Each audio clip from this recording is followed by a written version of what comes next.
Hello everyone. स्वागत है आप सभी का आपके अपने यूट्यूब चैनल हिंदी ज्ञान में। मित्रों, हमारी आज की यह वीडियो अज्ञेय जी के ऊपर बनी है। अज्ञेय जी की कविता कलगी बाजरे की आज हम बात करेंगे। आप वीडियो को अंत तक देखते रहें और सब्सक्राइब करें हमारे इस यूट्यूब चैनल को और लाइक करें, शेयर करें। तो आज हम बात करते हैं अज्ञेय जी की ऊपर। अज्ञेय जी, जिनका पूरा नाम सच्चिदानंद हीरानंद वात्स्यायन अज्ञेय है। अज्ञेय जी का जन्म 7 मार्च 1911 को हुआ तथा मृत्यु 4 अप्रैल 1987 को। अज्ञेय जी को हिंदी और अंग्रेजी भाषा का ज्ञान था। इनकी विधाएं हैं कहानी, कविता, उपन्यास, निबंध, नाटक, यात्रा वृत्तांत तथा संस्मरण। इनकी संपूर्ण कृतियाँ नीचे दी गई हैं, जैसे कि कविता हैं भग्नदूत, चिंता, इत्यलम, यह कविता संग्रह है। हरी घास चढ़ भर, बाबरा अहेरी, इंद्रधनुष रौदे हुए ये, अरि ओ करुणा, प्रभामय, आंगन के पार द्वार, अन्य कविता संग्रह इनके हैं। इनके उपन्यास शेखर एक जीवनी, जो 2 भागों में लिखा गया है, नदी के दीप, अपने अपने अजनबी, बीनू भगत, कहानी संग्रह, यात्रा वृत्तांत, निबंध, संस्मरण, डायरी, नाटक, अनुवाद, संपादन आदि आपके सामने प्रस्तुत हैं। आप देखेंगे कि प्रमुख पुरस्कार इन्हें मिले हैं साहित्य अकादमी पुरस्कार और ज्ञानपीठ पुरस्कार। तो अज्ञेय जी ज्ञानपीठ पुरस्कार से सम्मानित कवि हैं। तो आज में आप आगे देख रहे हैं कि आपको कलगी बाजरे की कविता की व्याख्या और सारांश बताने वाला हूँ। पहले हम बात करते हैं कलगी बाजरे की कविता में कवि क्या कहते हैं, क्या कहना चाहते हैं। कलगी बाजरे की अज्ञेय द्वारा तार सप्तक में प्रस्तुत प्रतिमानों का काव्यात्मक व्यक्तित्व जैसा लगता है। यह कविता छायावादी बिंबों के बरक्स नए बिंबों के प्रयोग का प्रस्ताव करती है। यहाँ जूही, तारिका, चंपा आदि छायावादी उपमानों का विस्थापन और बाजरे की कलगी और बिछली घास जैसे नए प्रतीकों की स्थापना सघोष की गई है। इस कविता में पिछली परंपरा के विरुद्ध नए का आरंभ न केवल कवि ने कहकर जताया है, वरन यह दिखाई भी देता है। यह तथ्य केवल इतना सरल नहीं है। छायावाद ने पुराने से विद्रोह कर अपना अस्तित्व स्थापित किया था। नगेंद्र ने यह कहकर छायावाद की परिभाषा दी थी कि वह स्थूलता के विरुद्ध सूक्ष्म का विरोध है। जिन छायावादी उपमान का अज्ञेय ने विरोध किया, जिन छायावादी उपमानों का अज्ञेय ने विरोध किया, वे अपने आप में एक विद्रोह की उपज रहे। यह कविता उनके द्वारा प्रस्तुत प्रयोग की अवधारणा की संपूर्ण प्रस्तुति भी मानी जा सकती है। तो कवि अज्ञेय की यह कविता कलगी बाजरे की हरी घास पर क्षण भर काव्य संग्रह से लिया गया है। आपने अभी देखा था हरी घास पर क्षण भर, इनका एक काव्य संग्रह है, उससे लिया गया है कलगी बाजरे की, जिसका प्रकाशन 1949 में हुआ। इसके माध्यम से कवि को प्रयोगधर का कवि कहा गया। अज्ञेय की इस कविता के माध्यम से पुराने उपमान का विद्रोह हुआ है। अज्ञेय ने पुराने उपमानों का विद्रोह किया है। काव्य के क्षेत्र में नए उपमानों का प्रयोग किया है। यह कविता मूलतः प्रेम और प्रकृति को अभिव्यक्त करती है।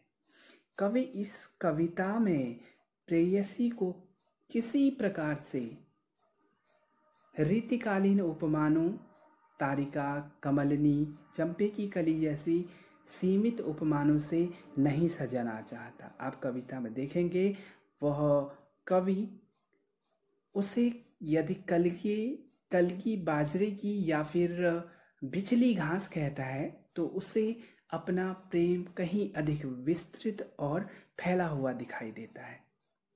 कविता है हरी बिचली घास, दो लगी कलगी छरहरे बाजरे की, अगर मैं तुमको ललाती सांझ के नभ की अकेली तारिका अब नहीं कहता, या शरद के भोर की निहार न्याही कुई टटकी कली चंपे की वगैरह, तो नहीं कारण कि मेरा हृदय उथला या कि सूना है या कि मेरा प्यार मैला है। कवि कहता है कि हरी बिचली घास डोलती कलगी छरहरे बाजरे की। कवि या फिर नायक अपनी नायिका की तुलना बाजरे की कली से करता है और कहता है कि तुम कितनी कोमल, नाजुक और कितनी सुंदर हो। अपनी प्रेमिका को हरी भरी चिकनी घास कहता है जो बाजरे की डोलती हुई बाली के समान है। कवि कहता है अगर सांझ के समय चमकने वाला तारा या किरण अब मैं तुम्हें नहीं कहता, अर्थात पुराने उपमानों का प्रयोग तुम्हारी सुंदरता के लिए नहीं करता, या शरद ऋतु की सुबह के समय पाले से ढकी हुई कुमुदनी मैं तुम्हें नहीं कहता, या फिर ताजी खिली हुई चंपे की कली भी नहीं कहता, तो ऐसा नहीं है कि मेरा मन या हृदय सूना है या मेरा प्यार मैला या झूठा है। ऐसा नहीं है। यह सब उपमान अब पुराने हो चुके हैं, हम देखेंगे, बल्कि केवल ये उपमान मैले हो गए हैं। देवता इन प्रतीकों के कर गए हैं कूच। कभी वासन अधिक घिसने से मुलम्मा छूट जाता है, मगर क्या तुम नहीं पहचान पाओगी? तुम्हारे रूप के तुम हो निकट हो इसी जादू के, निजी किसी सहज गहरे बोध से किसी प्यार से मैं कह रहा हूँ। अगर मैं यह कहूँ बिचली घास हो तुम लहलहाती हवा में कलगी छरहरे बाजरे की। आज हम सहरातियों को आगे देखेंगे।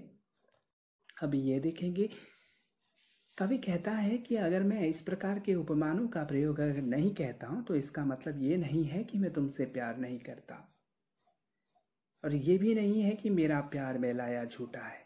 यह सब उपमान पुराने हो चुके हैं, यानी सभी कवियों ने इन प्रतीकों का प्रयोग कर लिया है। अब यह घिस घिस के पुराने हो चुके हैं। जिस प्रकार बर्तनों को अधिक घिसने से उनकी चमक खत्म हो जाती है, कभी वासन अधिक घिसने से मुलम्मा छूट जाता है, मगर क्या तुम नहीं पहचान पाओगी? कवि कहता है कि बर्तनों को अधिक घिसने से उनकी कलई छूट जाती है, उनकी चमक खत्म हो जाती है। उसी प्रकार उन उपमानों का भी अधिक प्रयोग होने से अब यह पुराने हो गए हैं। प्रेमी अपनी प्रेमिका से प्रश्न करता है, क्या तुम यह पहचानती हो? मगर क्या तुम नहीं पहचान पाओगी?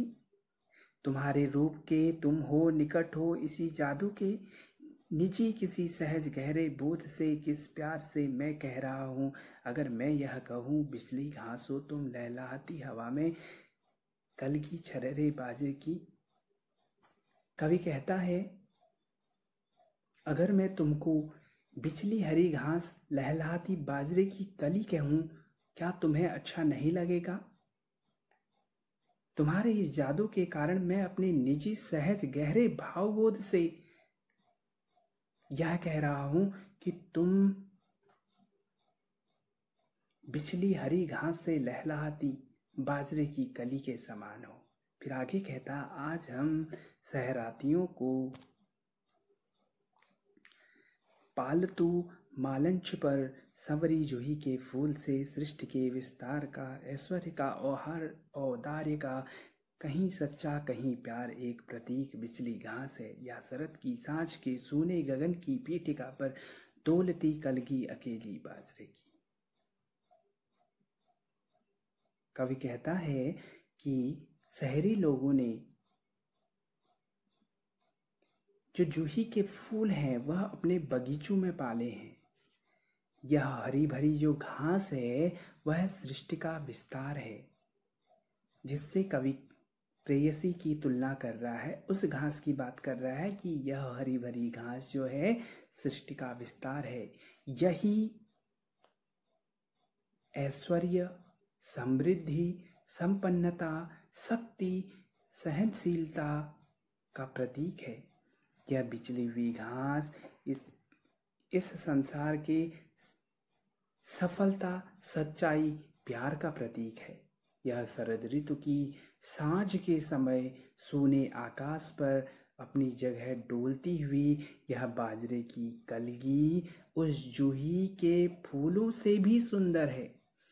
कवि कहता है कि जब जब मैं घास, बाजरे की कली को देखता हूं तो सचमुच संपूर्ण संसार वीरान होते हुए दिखाई देता है।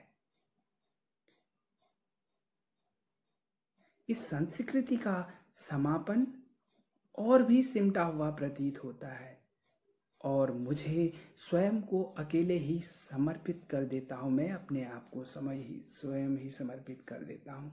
कवि कहता है कि शब्द जादू हैं, अंत में देखेंगे। शब्द जादू हैं मगर क्या समर्पण कुछ नहीं। कवि कहता है शब्द जादू है, इससे हम अपनी भावनाओं को अभिव्यक्त करते हैं, इससे हमारी भावनाओं को अभिव्यक्ति मिलती है। कवि प्रेयसी से प्रश्न करता है क्या संपूर्ण कुछ नहीं, क्या समर्पण कुछ नहीं, क्या इसका कोई मोल नहीं, क्या संसार के प्रति किया गया समर्पण कुछ नहीं। कवि अंतिम पंक्तियों में प्रश्न कर रहा है। कवि अंतिम पंक्तियों में प्रकृति के प्रति अपनी अथाह प्रेम को भी दर्शाता है और वह इन्हीं पंक्तियों में प्रश्न भी उठाता है कि क्या समर्पण कुछ नहीं। जो मैं अपनी प्रेमिका के प्रति समर्पण भाव रखता हूं उसका कोई मोल नहीं, अर्थात उसका बहुत मोल है। तो यह थी कलगी बाजरे की कविता और उसका सारांश, उसकी व्याख्या। आज का यह वीडियो आपको कैसा लगा कमेंट बॉक्स में कमेंट करके बताएं, तथा आपके पास यदि कोई प्रश्न हो तो आप मुझे कमेंट बॉक्स में लिखें, आपको उसका उत्तर अवश्य मिलेगा।